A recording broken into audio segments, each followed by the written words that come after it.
In this episode of Man vs. Marriage, we're going to talk about autism. I'll switch the game on you.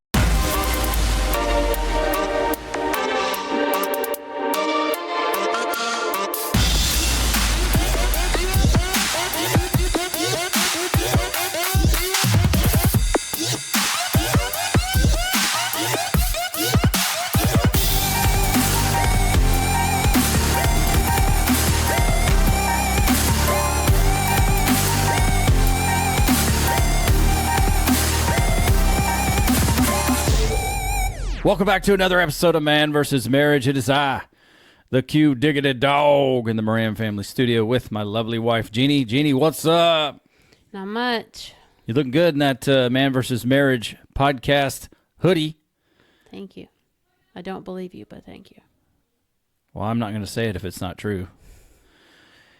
I got my shirt on and my hat. Not very proud of the hat, but I digress. Thanks for being here. And for those of you who don't know, who are faithful to the audio game, that's right, your boy and your gal are now solid on video. What's the goal? Put out 3 video podcasts a month and do one live so you guys can join and interact with us. So that's pretty exciting. Yeah. That's news to me. I would say that they couldn't see the look on your face, but now with video, they can, which is pretty awesome. So with that, make sure that you review the show, rate the show, send us an email, quincy@mvsmpodcast.com. One day we're going to be sophisticated enough where we'll throw it up on the screen, and those days are coming. We got big plans for this. We got big plans, period, and we're going there. So thank you very much for being here. Today we're going to talk about autism. I've told my story about autism a few times. And what's interesting is I do a Bible study with my Uncle Bill, my Aunt Cindy, and it's growing. It's a cool little Bible study. We did it over FaceTime, but then we had some people join up that are Androids, they're not iPhones, so then we had to change the game. So now we're doing it on Zoom, but it's really cool. We're doing the Tim Tebow book, and with that, there's a part in the book where Tim asks you to write a poem, like write a story or a poem about how faithful God has been to you. And Uncle Bill, he's called Wild Bill in the BS podcast, if you listen to that, but he said, hey, we want to know about your conversion story. We want to know about your testimony. And I got to thinking about it. It's like, shoot, man. I talk to people about God all the time. I talk to people about praying for them all the time. But how long has it really been since I've shared my testimony? And my testimony in my faith. I share my testimony in my marriage all the time. 52 times a year, because I'm doing that on this podcast. But it was a great moment or collection of moments to really think about what did I want to tell. And what's interesting is some of these people I know intimately because they're my family members, so we know about each other's life. And then some of these people I just know from the Bible study from the past year. And so we got to listen to people's story, what their journey is. And there were things I told on the Bible study that even my close family members didn't know. My daughter was on there. My sister Ada was on there. My aunt, my uncle, my cousin were on there. A distant cousin was on there. They didn't know those things. And so it just came to the point where it's like sometimes I'm going to open up a little bit more about this autism thing. I'm going to let the Spirit kind of direct me in my conversations so that I can open up about this autism thing, because there's a lot of beauty, there's bliss, and there's also a lot of pain and loneliness. There's a lot of suffering that comes along with it. And, people are kind enough to share their stories that they find on Instagram or Facebook or TV when it's like, oh, look at the great things this autistic child is doing. They're nonverbal, but they can play Mozart. or they're nonverbal, but they can paint like Michelangelo, or they're nonverbal, but they do X, Y, or Z like a savant. And while that's appreciated, and I know the heart of where that's coming from, it's not our brand of autism. No. And so, and it's interesting that they call autism a spectrum. But I'll tell you, some of the sweetest moments in my life have been at the hands of autism. Mm-hmm. And some of the most difficult, heart-wrenching times in my life have been at the hands of autism. And it's tough. It's hard. And you think the more you do something, the better you get at it. You think the more, it's like 10,000 hours of anything makes you an expert. But that's not the case. It's real interesting. So how are you doing with autism right now? Because I want you to have the opportunity to speak about it. Me? And then I'll speak about it as well. Right now it's kind of shaky.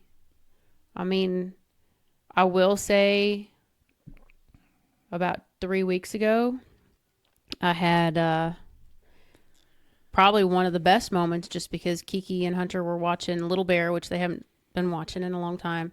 And her giggle is probably one of my most favorite things in the world.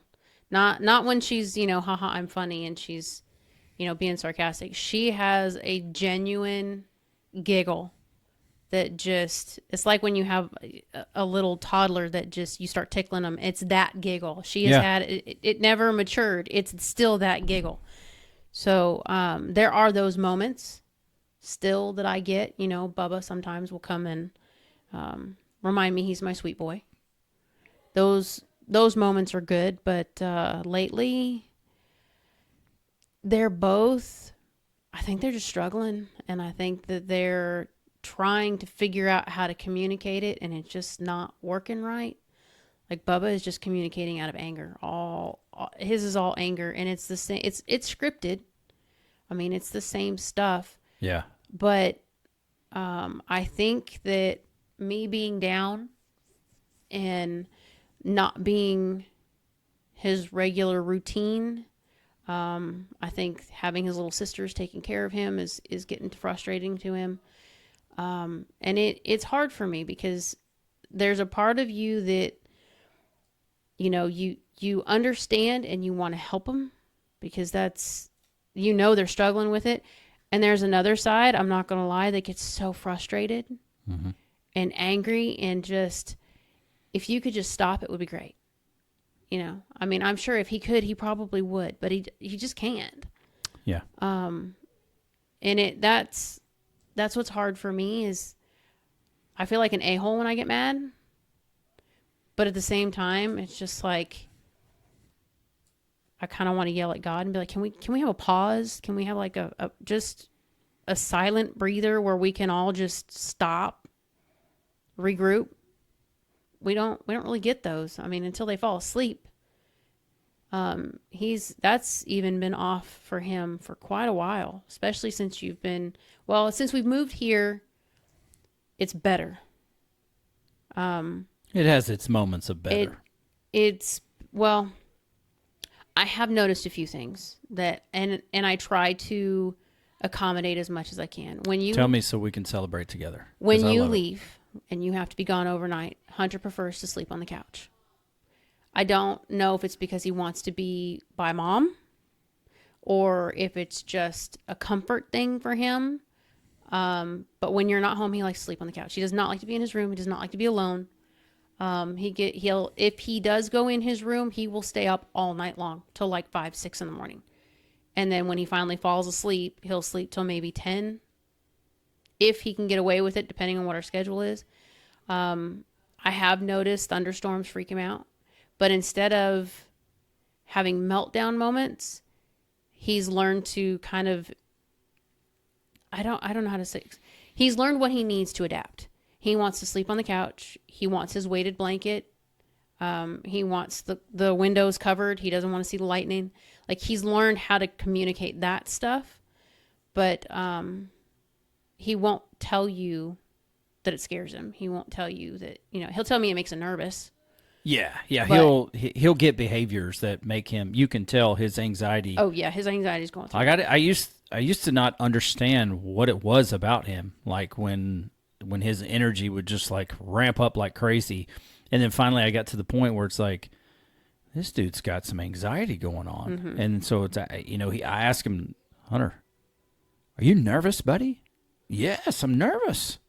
I'm like, okay, well let's cool it down here a little bit. And then, just try to allow myself to be the level of peace Yeah. so that he can function. Well, that's why we've started going back to like Little Bear. As much as he gets upset and he complains, he doesn't want to watch the baby shows. As soon as you put him on, he goes right back to that little boy, and it's calm for him. Like he giggles along with it. He sings the songs with it. It just, I don't know how to explain it other than to say it's almost like it rewinds him a little bit and puts him at that little boy level where he's just calm. Yeah. And it chills him out. And I don't want to force that to him because he is adamant. I am a big boy. I am 22. I am a big boy.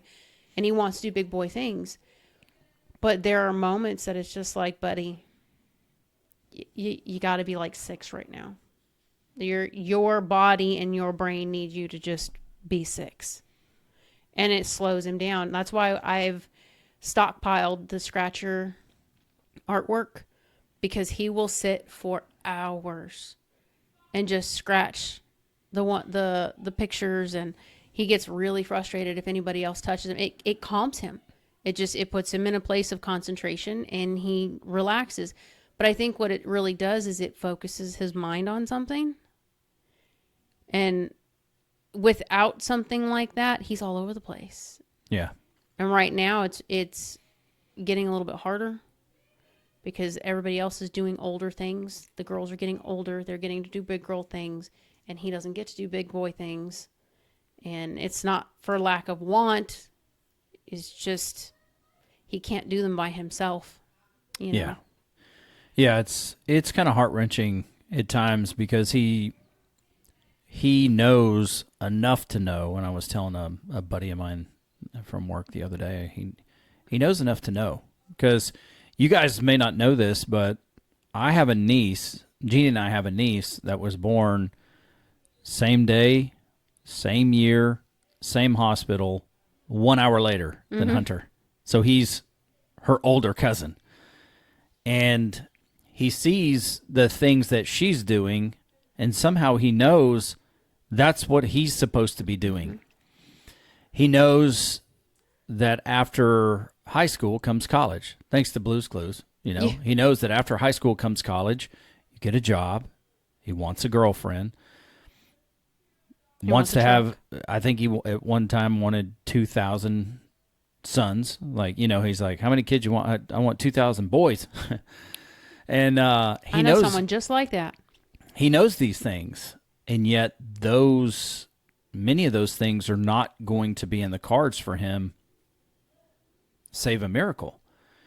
And there have been some extremely tumultuous times. Just if you're new to Man vs. Marriage, just a very brief summary of Jeannie and I.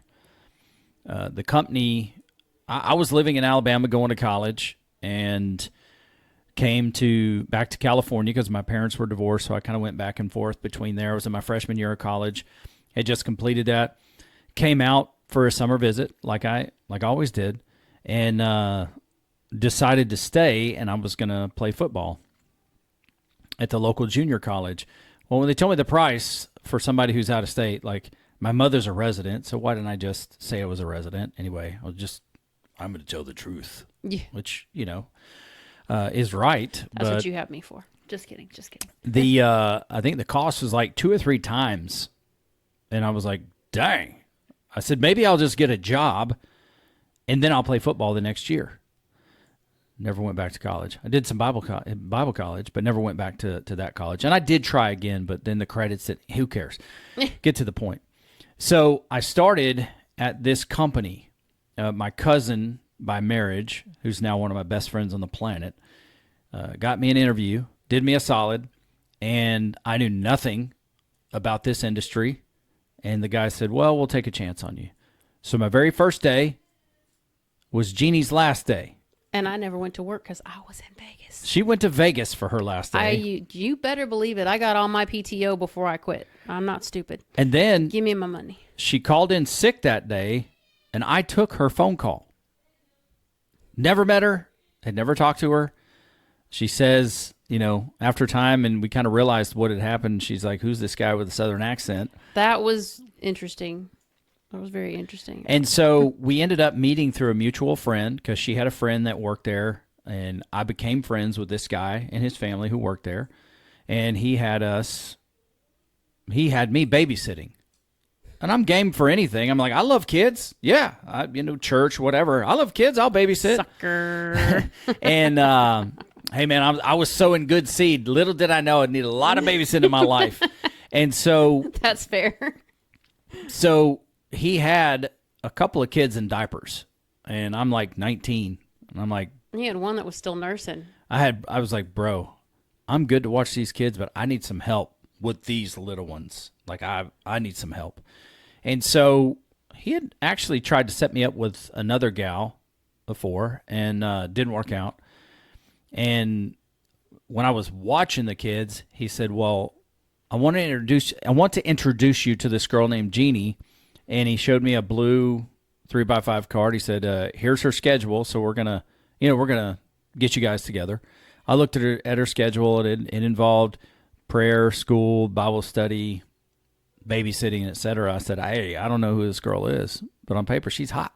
I had no idea how hot this chick actually is and was. And so I knew this was going to be a setup. I got so nervous, I brought two friends with me. And so she shows up, and she's like, what is going on here? And you called me, and you have two other people here. Yeah. So thankfully, the guy that she was dating at the time, that night, who she was supposed to go on a date with, decided he wanted to be on a break. And so she came in there, really had nothing to lose, probably was not looking for anybody. I went in to meet her for the first time, still extremely nervous with a kid strapped to your back. With back. A kid on my back doing a piggyback ride, and I saw her, and instantly I was just mad. I was pissed off because here I am, a 320-pound whopper, not really an attractive dude, just I'm not this material. And there is a supermodel with long flowing blonde hair, bumps in all the right places, and just absolutely gorgeous. And I'm like, what is this dude thinking? She's so far out of my league. It's like, there's no chance here. So I just let all the nervousness gone because I'm like, there's no chance this is going to happen. Then we sat down, we got to talking, and it's like, oh, you work there. Oh, okay. Well, we had commonality there, and we talked and talked and talked and talked that night about sports, about fishing, about life, about work, about what we wanted for our future. And it was a great conversation. Stop me if I'm getting this wrong. It was a great conversation. And we decided to stay friends. And, it came time for her and her boyfriend on a break to decide if they were going to continue. They didn't. And so we stayed friends after that. This is how good Jeannie is. Okay, listen to this. I had gone on a date with this girl down in another city where there was a theme park. And I was like, shoot, man, I've gone there, and we're going together with a couple of our other friends. I'm like, what if I see this girl? And I don't remember what she said, but, Jeannie was like, well, we'll just make her jealous, or whatever it was she said. I was like, oh, this I'll be your date for the day. Yeah, this girl's in the game. And so that's like the I first. don't like people being mean to good people. Well, she wasn't mean. She just couldn't date me because I'm not Mormon. And I didn't realize the degree of that. I didn't understand it. It's like, well, I'm Church of God, you're Baptist. Hey, let's hang out together. But Mormonism is not that way. So when we were there, we actually got a lot closer. And there were some places where it was cold, so she needed to be wrapped in somebody's arms, and why not me? Yeah. So we did some of that. And we just really, I think we're really taken back with each other. And didn't really spend much time apart from each other after that. So We fast didn't forward. spend much time away from each other from the first night we met at Manny's house. We were always talking, and Yeah. I mean, I wasn't with him, but I was waiting. I was on a break, and it was his choice. He had some decisions to make between colleges and baseball and things like that. And I'm the type of person that if I'm committed, I'm committed. And if you want to walk, you can walk. But if you're waiting for me to tell you to walk, I'm not gonna make that choice for you. Well, we're alike in that way too. But it's like, I gave my word, so I I'm was gonna. happy as hell when he told me he wasn't coming back. I ain't gonna lie, because I had already made up my mind that if he didn't do it, I was gonna. Well, fast forward, Jeannie and I get married, and we wanted to have a family. We didn't spend a lot of time married before we started trying to have a family, and it came down to it that we weren't getting pregnant, and we didn't know if it was her situation because she had some medical challenges when she was younger, or if it was me. And so they told her it was probably likely that she couldn't have kids. And then I got myself tested and got the phone call and said, dude, shooting blank's not happening for you. And that was terrible. That was terrible. And 30 minutes later, they called back and said, hey, sorry, wrong test. Results. And it was bittersweet for me. Well, why is it bittersweet, Quincy? Well, I got good news, but what if they called some other guy and told him he was good to go? And now they got to call him and tell him now he can't. Yeah. And I was like, and that's kind of plagued me for a long time. Not my responsibility, but still, I knew how it felt. Yeah. To get the call, and then to get the call, and it's like, I felt like I was broken. And that's not true. I mean, it felt like that. So, Jeannie and I, she wanted to have 4 kids, I think 3 boys and a girl. I wanted to have boys, and I wanted a girl, but I wanted to have boys. I'm built in such a way where I want to leave a legacy. My name means something to me. Mentoring young men, mentoring men means something to me. I've been that for such a long time. Like, my dad would tell you when I was in high school, I would work until like 10 p.m., get home at 10:30, sit at the table and blab away, giving people advice. Not even entering my mind that his room is right there, and if I'm blabbing my mouth, he can't sleep. That's a familial trait. It is. Because we have children that don't realize that our bedroom is on the other side of that wall right there, and they will sit up and talk and watch TV and listen to music. Yeah. Yeah. It's a familial trait. Yeah. So that is something that, I love happened. y'all, but when you get your own house and I come to visit, I'm gonna be right outside that room turning that TV up. I'm just letting you know now. So we ended up getting pregnant. Boy, first time. And then Hunter was born, and he wasn't perfect. I know what you're laughing about. Oh, my poor conehead baby with Rod Stewart hair. He wasn't perfect. He had a deformity. And that wasn't his conehead, by the way. No. You know how that goes, the birthing canal. But he had a deformity. He had microtia. One of his ears didn't develop. Didn't have. Yeah, he has microtia. One of his ears didn't fully develop. The canal is small. He has hearing loss on that side. And we told him an angel kissed him. I never told him that. I did. Yeah. Anyway, that would not be the most difficult part of this young man's life. And I didn't know what that meant, so we kind of got into it. And thankfully, God he can take situations and somehow make some sort of good out of them if you trust him to do so.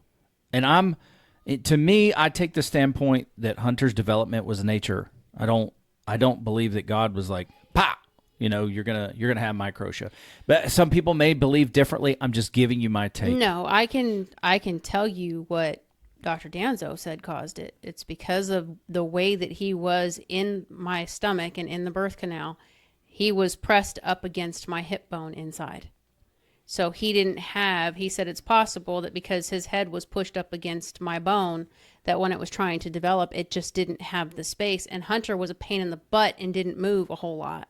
I was little bitty with him. I mean, I had a basketball pooch with him. The triplets spread that all over the place. Yep. But Hunter was very small. At the time of pregnancy, I was 5'4". I might have been maybe 115 pounds, if that.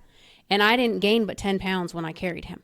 So there wasn't a whole lot of space in there for him. And according to how the doctor explained it, it was just, he could have been pushed up against something and he never moved. That's why he came out with the cone head, because he sat in the same position over a long period of time and his head just developed in the position that he was in. Well, I said this was going to be a quick story, and it wasn't. So You lied. Let me speed it up. So we had Hunter, and then Jeannie got pregnant with triplets, and then Jeannie got pregnant with another one, and then Jeannie got pregnant with twins, and then Jeannie got pregnant with another one. Magically, this all happened like poof, we done. It's pretty magic for me. That's a fast forward story right there. Yeah, buddy. and so there was absolute turmoil in our life. I mean, life happens, but we had more than our share based on the community around us. And this is not me saying poor me. This is me just trying to give you what reality is. We created our share. We own that. We did. We created We did. our share. And so It just came with extras we weren't planning on. there are just difficulties that come along with having preemie children. And, 5 of those kids were preemie, and they had to spend the first part of their life in the ICU. It's what can happen. But then they were diagnosed with autism, and really it was kind of a shell shock the way it happened with Hunter. I denied it for a while. So did I. So to be fair, with microtia, he has a 70% hearing loss. And when you look up the symptoms and the development of a child who has that significant of a hearing loss, they have very similar symptoms and findings as a child with autism, because his communication was difficult. Yeah. He can't fully hear what you're saying. He's as a young boy, one side is trying to compensate for the other, and if there's multiple sounds going on, he couldn't differentiate them. He was trying, but he couldn't. And so, like when he was an infant, he didn't develop on time. So we took to learning sign language right away as a little boy. At 6-7 months, we started working with him for basics, just to have something to work with for food or drinks or what have you. By the time he was a year, he was starting to try to take steps, but wasn't fully there yet. I think he was just really starting to get on the move when I went in the hospital with the triplets, actually. Yeah, and had no idea if your child doesn't crawl, there's developmental delays. He skipped crawling completely. He never crawled. He rolled. And your child needs crawling to assist the brain both in sides of the brain. Yeah, to assist the brain in learning depth perception. Mm-hmm. I didn't know that, but it's the movement of crawling that helps your brain grow there. So, and Hunter didn't have it. What we ended up finding out is Hunter has difficulty with depth perception. He doesn't process the way that a typical mind would. This is before we found out about autism. He, like Hannah is an auditory processor, which means Hannah can hear a song or a story and not be looking at anything and memorize it. Boom. She just picks it up. Now the words don't always stick, but she got the information at a very young age.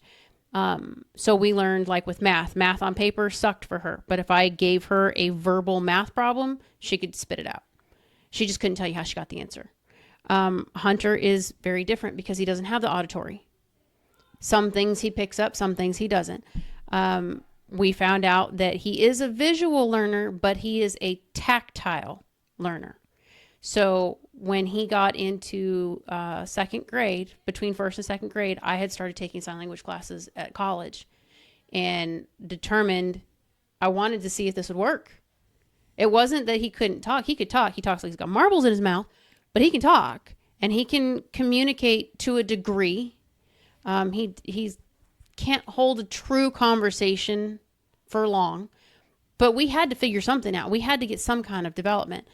And we found out that if I signed a story to him, he retained 60 to 80% more than if he read the story himself and tried to reiterate information. So the things that he was already struggling with, having been hard of hearing, they're all very similar to the same delays and difficulties and learning disabilities that you would find in an autistic child. The behaviors didn't start like progressing until about between second and third grade, when he couldn't understand something. Like if he wrote something on his paper and he got it wrong, he had a one-on-one aide.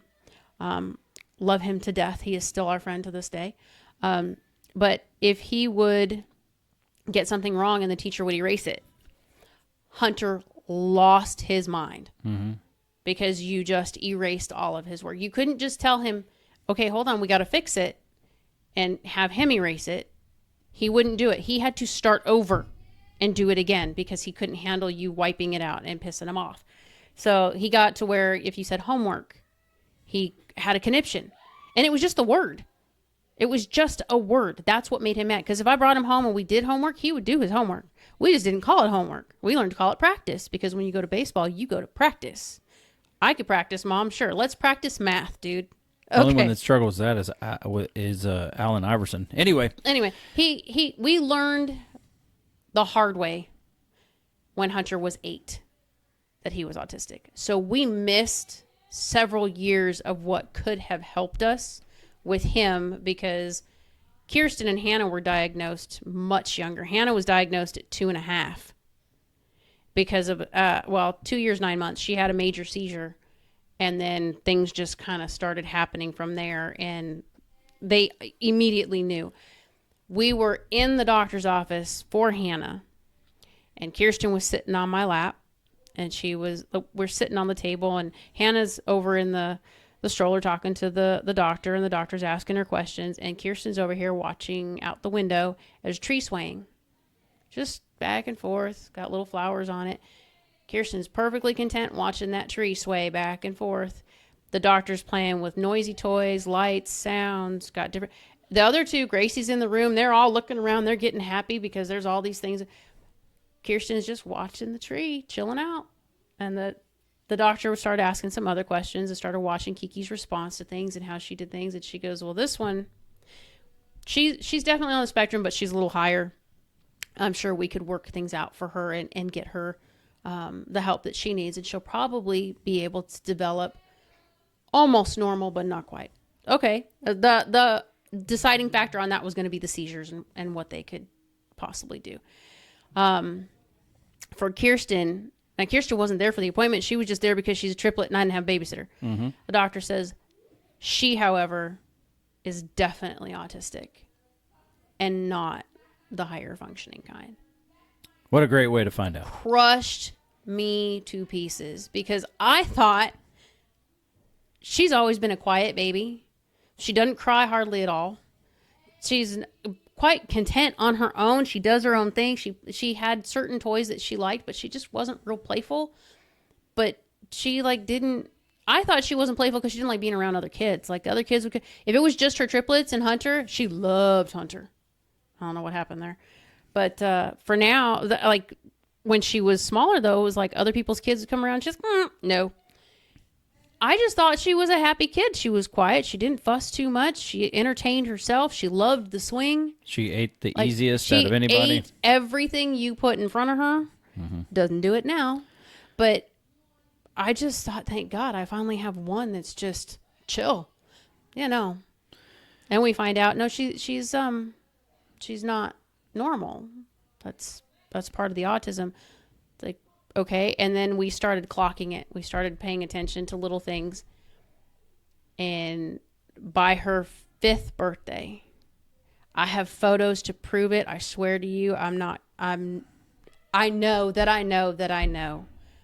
After her vaccination series got done, and somewhere just at her fifth year, I can't tell you it's the vaccinations wholeheartedly, but I can tell you they played a part, because something changed.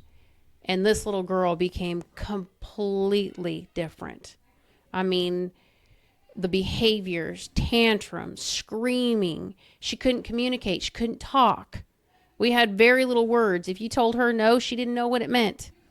I mean, we thought, put your kid in timeout. Timeout don't do nothing for this kid. Spank her butt doesn't do nothing for her. She didn't get it. Yeah. Like nothing clicked. And between her and Hunter, it was just like, we were in an IEP for Kirsten.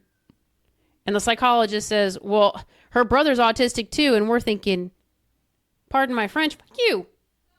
No, he's not. And yeah, lo and behold. Yeah. And that's why I say there were some things like I looked at this list and they're asking you questions. And I'm like, no, not my only son. Yeah. Not my only son. He does it. I'm justifying. He does it because of this. And it's probably like explaining it away, which is really tough because if your child is on the autism spectrum, and the spectrum is broad, but the idea is to get help as quickly as possible. And what does that help look like? It's kind of different for everybody else, but not to say that I stood in the way, because we had services to help him with the speaking, with, the sign language, with helping him develop in that area. But it was for hard of hearing. It was not for autism. Right. Had we known, there would have been a lot more on board.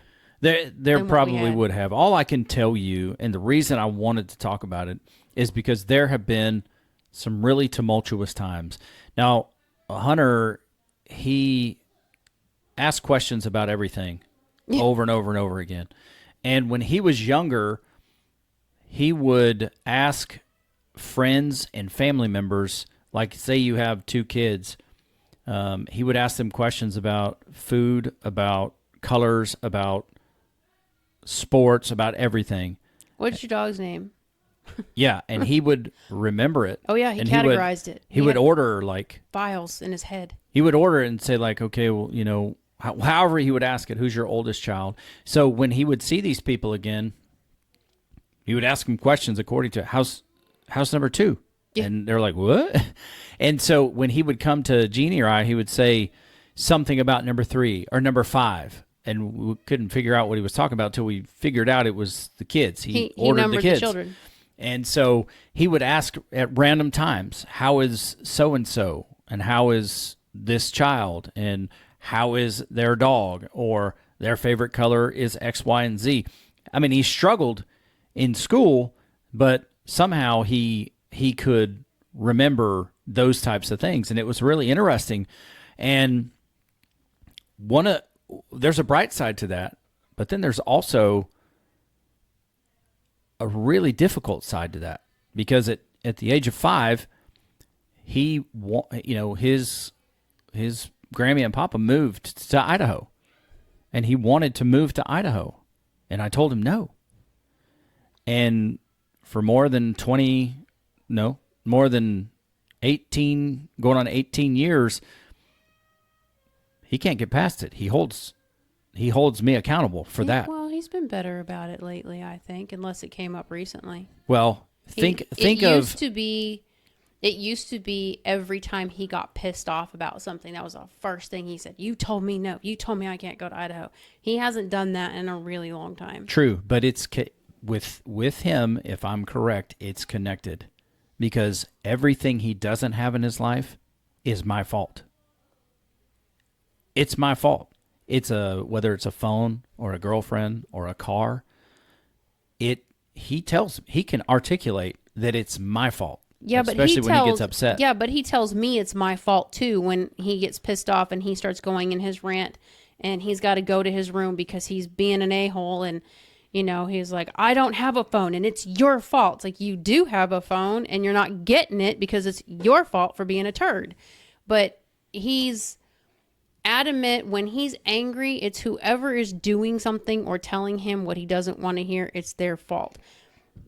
I think you're taking it personal because you still hold guilt for some things for him, because I don't think that he's really necessarily saying you per se, but in general, like whoever is pissing him off at that moment is who's at fault. It's kind of like Kiki when she gets mad and it's your fault, Mom. Yeah, well, to sure. You too. I mean, that's a perspective you can have, but I remember for several years in a row that him telling me he didn't want my last name. Well, yeah. He didn't want to be my son. And that He wanted to go live with Papa because Papa was retired and Papa gets to play and have fun. I know, every and day. I'm the adult, and I'm the neurotypical, I guess, and I can take all Close. those things and put them into perspective. It doesn't make him hurt any less, No, I especially understand.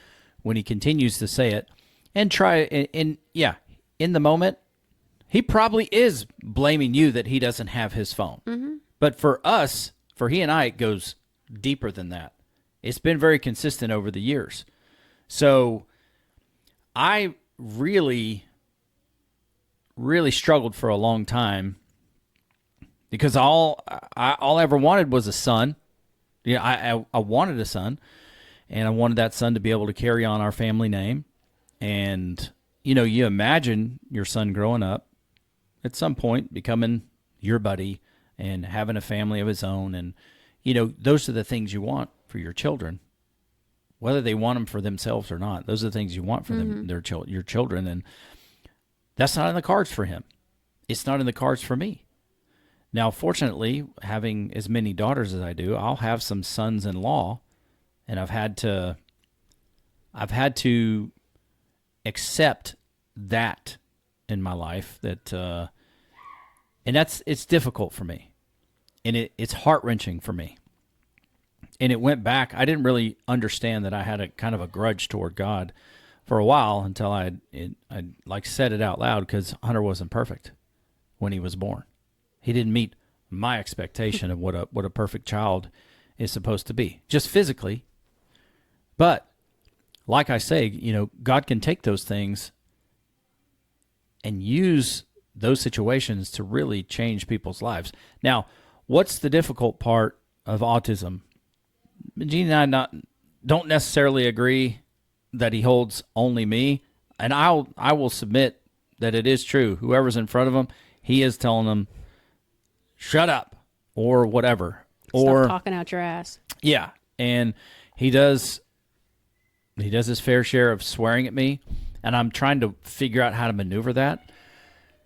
But there are times, like, depending on whose techniques you follow and what you do, sometimes your autistic child can get so riled up that they cannot even be comfortable in their own skin. Yeah. And so there are times, like especially when they're younger, that you just have to kind of sit and put your weight on that child, and there's like screaming going on. Kiki would scream and scream and scream, and then in between she'd take a breath and go, "Thank you, Mom. Thank you, Dad," and just keep screaming like. And that's okay. I guess we're doing what's right because she's thanking us for giving her the weight, but at the same time, she can't stop screaming, and you're like, am I doing this right? Am I not doing this right? And a lot of times it's to prevent that child from hurting his or herself.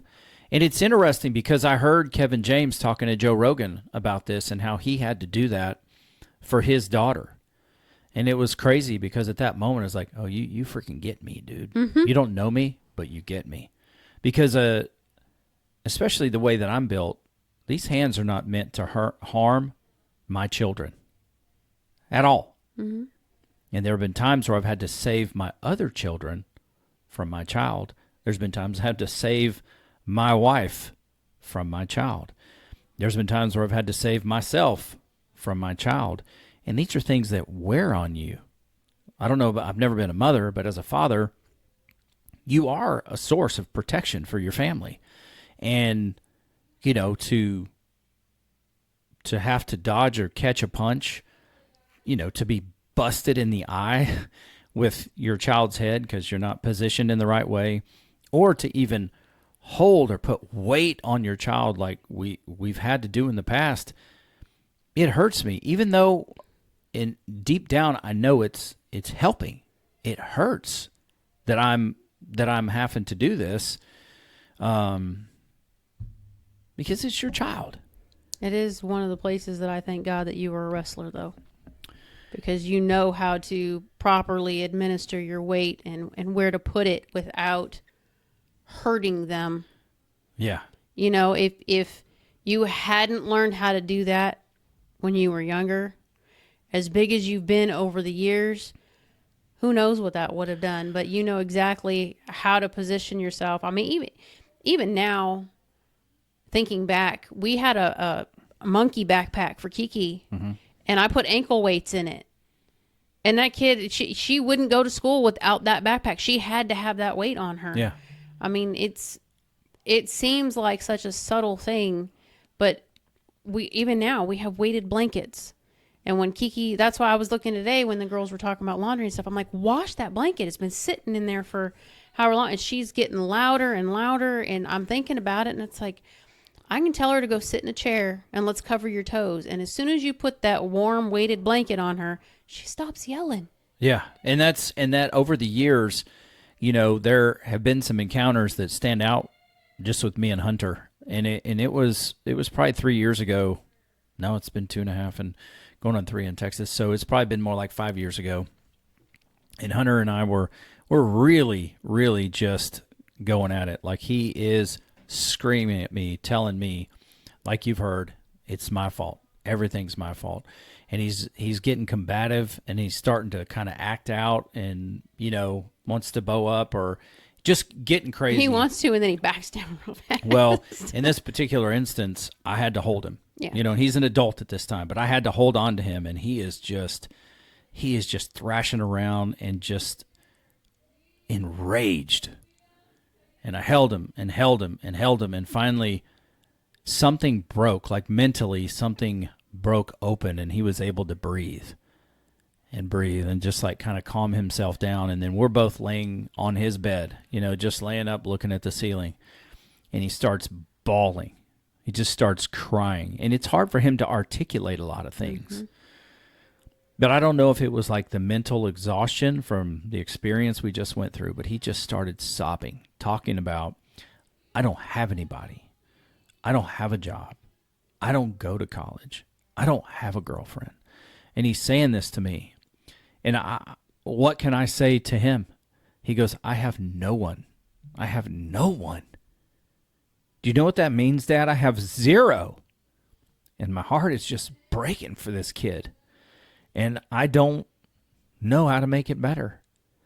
I don't know how to give him what it is that will ease his soul, because it's stuck.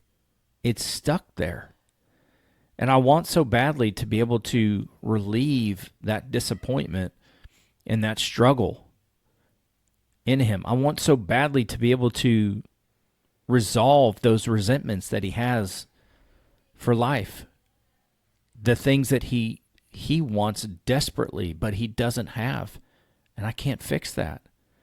And there's no cliche to make the pain go away that makes it all better. And so you get to the point sometimes, and this had to happen the other day, where he was yelling and screaming and cussing at me. And usually it's about speak respectful, know your boundaries, Hunter. But in this moment, it was like, okay, son, get angry. I'll take all you got. I can handle it all. Yeah. So give it to me. Just let it out. Give it to me. Just in hopes that some of that might shake loose and might be able to come out. Let all the air out of the balloon, yep. And so I had to hold him. And he was struggling, and he was mad, and he was screaming. And then finally, again, it just kind of broke. And, it kind of just died down a little bit. And we were able to kind of come back to each other. And it's interesting because people, like my intention in my heart is to build people, because I love people. And people say, they say great things about me, that you're good, you love people, you're going to make a difference in this world. And I so want to be able to do that. And I believe to a degree I do. But there is nothing that makes me feel like a failure faster than this autism thing. And I understand that this is something that they can't control. And sometimes we're able to kind of rightly divide what it is. when it's a behavior and when it's autism. Yeah. But as a parent, you're looking at your son who knows he's in his 20s. And the things that he wants the most in his heart, he's not going to have. You can't give it to him, and you cannot make it better. And the hard thing, the harsh reality is that those things are stuck in him. Mm-hmm. Because he sees it. It's all around him. Well, it's like the way that he categorizes things. The hard thing is that it seems to be the negatives that stick around. It's the negatives that tend to play in his mind the most. And there's been some great lessons for me where it's like, am I just focusing on the things I don't have? There's lessons that come along. There's also equally these moments, if I go to hug him for bedtime, he'll kiss me 50 times on the cheek. Love you, Dad.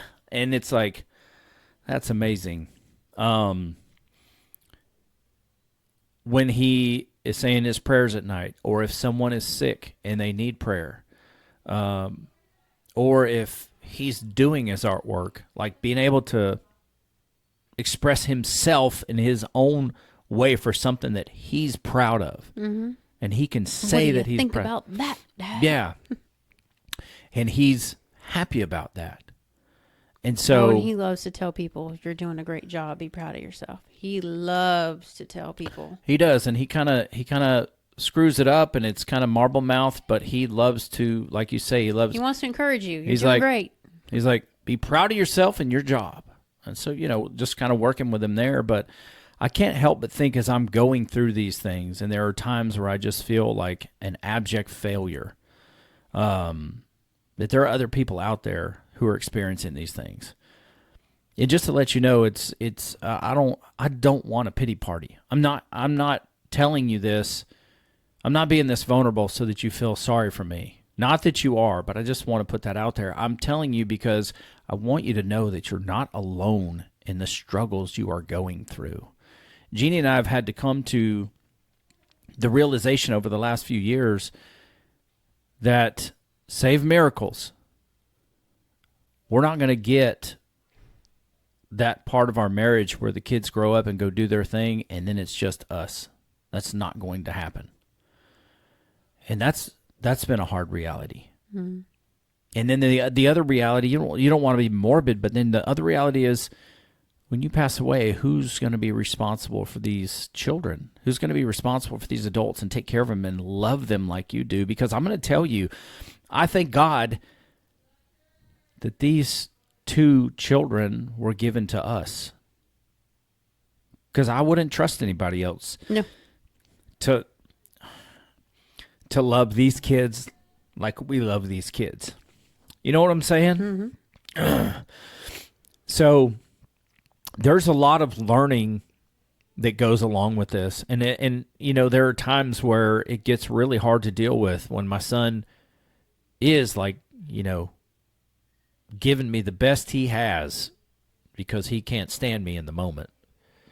And, then there's other perspective that comes where it's like you hear a story of someone whose child is nonverbal and they've never heard their kid say, I love you. But I get that. Even from Kirsten, I get that. Mm-hmm. And so it kind of helps you understand that as tough, as challenging, and as difficult as it is, there are people out there who might be suffering a little bit worse. So that was some levity, that was some perspective that I needed to know this is simply the cards that we've been dealt.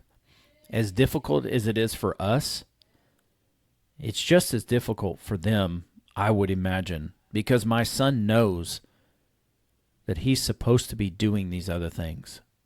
He knows because he's watched me do it his entire life. He's watched me raise a family with my wife. He's watched me, have a home and have a job. One of the coolest things about that boy. Bring him a baby. When a friend of ours had her little boy, I was always worried, because you never know. Kiki is a live wire sometimes, so obviously we don't put babies too close to her unless we know for sure we can get to them. But, Hunter, on the other hand, just immediately, and he was like this with his sisters, immediately, he'll hold the baby, he'll cuddle the baby, he'll sing to him. He sings them Jesus Loves Me. He cuddles with them. He teaches them things. Hunter things, but he teaches them things. And it's just the awe that comes over me for that. Yeah. Those are the things that he recorded. Those are the things that stuck. So it kind of helps me looking forward to when our girls have kids and they start bringing nieces and nephews over. Oh, Uncle Hunter's going to spoil the crap out of these kids. He may not be able to do, the financial stuff and some of the other things, but boy, he's going to spoil the crap out of them people. Well, I think he might, because I'm intent on starting that business so Hunter has a place to go. Oh, dude, let him loose in a toy store and say, let's go buy your niece and nephew something. He's going to go haywire. Well, I'm intent on doing it because I believe it'll give him a sense of purpose there, give him a place to meet people, give him a place to serve people. Yeah, and then he'll be able to have money to spend on himself and other people. You know what I'm saying? Yeah. So that's one of the things that's driving me. And shoot, who knows what happens? He's a pretty good athlete. Who knows what happens when the guy gets to the Special Olympics and has an opportunity there. But it was important to me because I was telling a friend of mine, like I say, this story of what we went through from, having all the kids and, nearly losing our home, seizures after seizures and Nearly brain losing our surgeries. What's that? Nearly losing a couple of kids. Yeah, nearly losing a couple of children. The molestation from those people that molested our children, and on and on and on. And, the fact is that with things being stacked against us, it all came down to why we stuck together. And the belief that I have that we had plenty of excuses to go our own way. Mm-hmm. But we chose us. And we chose us, and we chose to reinvest in ourselves and in our relationship in our children. I just told that to a friend this morning that was going through something. It's like, I know you got a lot of circumstances. I know you got a lot of crap going on. But they don't define your relationship. You do. You choose to either let these things dictate your relationship and make it whatever, or you choose to separate the circumstance from the relationship, and you choose what you're going to do. We had to make a lot of choices. Multiple times we had to make a lot of choices. But ultimately, we had one non-negotiable from the beginning. Divorce is not an option. We agreed. There's very few things that could make that happen. And even then, both of us were kind of like, it would have to be really bad. It would have to be. But even then, it was just like, this is not an option. So either we fight for it, or we fight each other until we figure it out, but it's not going to go away. I just won't. Well, the one thing that we both were, to varying degrees at different times, stubborn as hell. We were both willing to do this. Mm-hmm. We were willing to, secede some ground. We were willing to confront our resentments, our bitterness, our anger, our frustration, our disappointments. And a lot of times that can be channeled at your spouse when that's not deserved. And I firmly believe that even through this struggle and this turmoil, you know, us choosing each other, choosing our relationship is something that God honors, and He has really ordained us to reach marriages to say, if you're willing, you can make this the best imaginable relationship you've ever had in your life. And by far, Jeannie and I are not perfect at this marriage thing. But the goal is not perfection. We had a show talking about the perfect marriage where we actually came to the conclusion that we do have a perfect marriage because it involves and it incorporates love and forgiveness. It incorporates intention, intimacy, and the desire to build those things. But the standard for us is excellence. And what that means is that you're intentional with what you do and you live intentionally, heart forward first, to the people that matter the most. And like Jeannie's talking about, when situations come up, you compartmentalize them so that you can take a step back and look at the whole body of work for your relationship and understand that one situation, you know, there's a caveat, but one situation should not define your entire relationship. And right here in the moment shouldn't define your entire relationship. Because I, you know, as Jeannie and I have gone on, we have fought less and less about things. So you might sometimes have the tendency, when you have a little problem or a situation, you blow it out of proportion.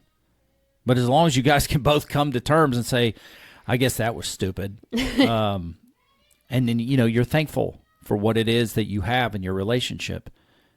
And you honor each other and you live these techniques and you grow. And when you screw things up, you admit it and you endeavor to get better. You endeavor to grow.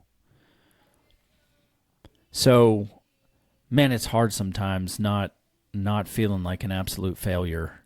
I don't believe I am, but that doesn't mean I don't feel like it sometimes.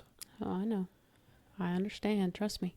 And if you yourself, you know, face challenges like this, or you yourself, holy cow, at the time. If you see me on video, I took my glasses off because of the glare, and the time is something else. But if you find yourself in this place where you feel lonely, where you feel broken, where you feel like a failure, you are not alone. We're here. We are here to help you and to help pull you through this. So reach out to us. Reach out to us so that we can help you. If you know someone, maybe you and a friend were talking about this the other day and you know somebody, share this episode. Share this podcast. Share these videos. It's extremely important that we invest in the people around us, but that we invest in the people under our roof to grow and to honor this commitment that we've made. I really thank you. I thank you all for listening. Thank you for listening, honey. It's deeply appreciated. Let us know how we can help. Anything else? No. Okay, you know the email address, Quincy@mvsmpodcast.com. I'm going to spell it for you. Hope I don't get it wrong. QUINCY @mvsmpodcast.com. That's like man versus marriage. You going to misspell your own name? It's happened. Actually, the tendency is when I say QUINCY, MOUS, I don't know why, but it just happens all the time, and I don't want to do that. So, you know, when you're thinking about something, sometimes you can screw it up. Anyway, that's all for this episode. Thank you very much for listening. Thank you for investing your time and trusting us with your time. And if we can help you, you know how to reach us. So do it. We definitely want to hear your story. That's Jeannie Moran. I'm Quincy Moran. And this is Man vs. Marriage, the podcast.